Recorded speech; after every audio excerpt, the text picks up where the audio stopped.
These are this afternoon's top stories. His Excellency Tapley Seaton QC has been sworn in as the country's acting Governor General. The St. Lucia Fire Service is cautioning the public against setting fires as the extended dry period continues. And the Ministry of Foreign Affairs in Taiwan is hosting an international press group this week. Good afternoon. Welcome to the ZIZ Midday Newscast. Today is Tuesday, 19th May 2015. I'm Ebony Brandon. In national developments, Tapley Seaton QC is the country's acting Governor General. This morning, Prime Minister the Honorable Dr. Timothy Harris made the announcement during a brief address to the nation. Dr. Harris noted that his government will ensure that the now former Governor General Sir Edmund Lawrence receives the relevant benefits for his years of service in that position. At the meeting with Sir Edmund Lawrence, he was assured that all of the benefits to which he is entitled by law will be paid to him today, Tuesday, May 19, 2015. I wish to record our gratitude to Sir Edmund and Lady Lawrence for their service in the said office. At the same time, I bid fond welcome to His Excellency Samuel Weymouth Tapley Seaton and wish him a most successful tenure. Sir Edmund Lawrence, GCMG OBE, served as Governor General of St. Kitts and Nevis since January 2013. In other news, the Prime Minister and Minister responsible for Finance, Dr. the Honorable Timothy Harris, used Monday's opening of the Sugar Workers Restoration Fund office to explain how his administration arrived at the EC $16 million amount that is expected to be paid to former sugar industry workers by September this year. A sum of EC 28 million was paid to them in 2005-2006. The last payment, in fact, was made somewhere around March, April of 2006. We started the payment, the first tranche. It was in September. So I think it is a good thing that we are going to complete the circle in September this year. It was 28 million paid out of a promised gratuity pool of EC $44 million. The outstanding sum of EC 16 million has remained unpaid for almost 10 years. Harris described the outstanding payment as an injustice, adding that then government should have used the resources available to them of the Sugar Industry Diversification Foundation to pay the balance owed. Caring for persons and enhancing the effectiveness of social programs were among the topics discussed at a recent meeting between the federal government of St. Kitts and Nevis and religious organizations. Federal Minister responsible for Ecclesiastical Affairs, Honorable Vance Amory, convened the meeting. The presidents of the St. Kitts Christian Council and the St. Kitts Evangelical Association were joined by representatives from other religious denominations for the discussion. Topics included expanding and strengthening youth advocacy programs, increasing care and assistance for persons living with or affected by HIV/AIDS, and enhancing counseling and support for underprivileged and at-risk youth. The religious representatives also advocated the reintroduction of Christian living into the education curriculum. In regional developments, bushfires are on the rise amid a severe dry spell that has left plains across St. Lucia parched and desiccated. The St. Lucia Fire Service is urging the public to desist from burning bush and garbage during this period. The Water Resource Management Agency in April projected a prolonged dry spell. Record low rainfall is expected over the next 3 months, prompting the Water and Sewage Company to implement water restrictions.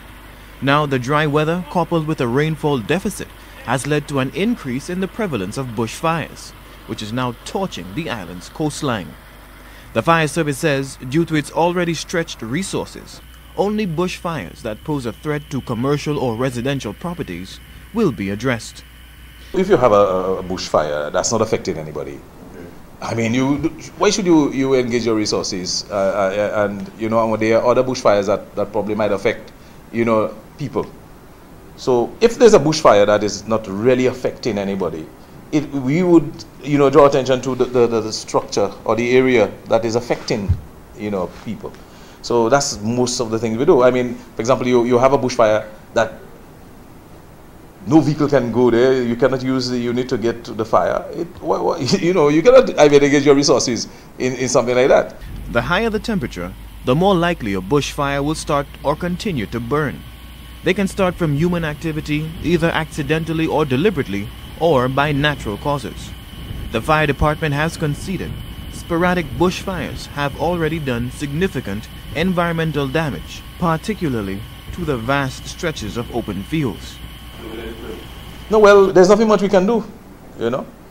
I mean, in the areas where we can extinguish the fire, we will, whether it affects anybody or not. But in some areas where it's not necessary, and there are other bushfires you have to respond to, we will respond to those fires instead. It is not possible to completely eradicate bushfires. Even if there were no accidents and acts of human carelessness, bushfires would still happen. The fire service is again calling on the public to desist from bush and garbage burning without proper consent, or offenders could face stiff fines. Rihani Isidore, HTS News Force.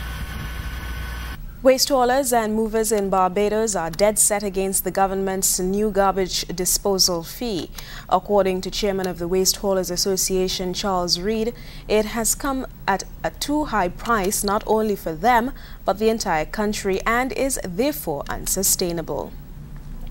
So if you build a house for $100,000, that would be a 50% increase. Fast food chain, for example, and we're talking about multiple locations, could see an additional cost to their company of $600,000. Retail businesses with multiple outlets, based on estimate volumes of waste disposed, you could see costs going up by $10,000 per outlet. The quantum value of this fee, from our understanding, is $9 million per year, which the private sector is expected to prepay, bill our customers and collect within the standard credit terms. So we are essentially introducing $9 million into our working capital cycles, and we need to manage that. $9 million, it's a lot of money. Operators, and we're talking about us here, will outlay between $2,000 and $15,000 per week managing this tipping fee. In international developments, the Ministry of Foreign Affairs in Taiwan began a week of activities on Monday to host an international press group with a focus on Taiwanese political and economic development. ZBC's Jason Davis was among the journalists present and filed this report. I'm standing outside the presidential office in downtown Taipei, the first stop for 11 media workers from around the world here on an international press group on the economic and political development of Taiwan. While here at the presidential office, the press group was invited to a briefing involving 60 other members of local and international media. The president spoke on a number of issues, including the reduction of the reliance on nuclear energy, trade with mainland China, his popularity among the people, and restrictions on imports to Japan. This visit to the presidential office is just one of several activities being hosted over the week, which will include stops to various sites on history, culture, the arts, and industrial technology. Reporting from Taipei, Taiwan, for ZIZ News, I'm Jason Davis. Alibaba founder Jack Ma faced questions at a news conference in Seoul today about a lawsuit by a group of luxury retailers who allege the e-commerce giant is a conduit for counterfeiters. Alibaba founder Jack Ma faced questions at a news conference in Seoul on Tuesday about a lawsuit by a group of luxury retailers who allege the e-commerce giant is a conduit for counterfeiters. Ma said it was regrettable the brands, including Gucci and Yves Saint Laurent, had pursued legal action against his company. We express our regret at the fact that the company chose to sue us instead of seeking to work with us to jointly combat counterfeit goods.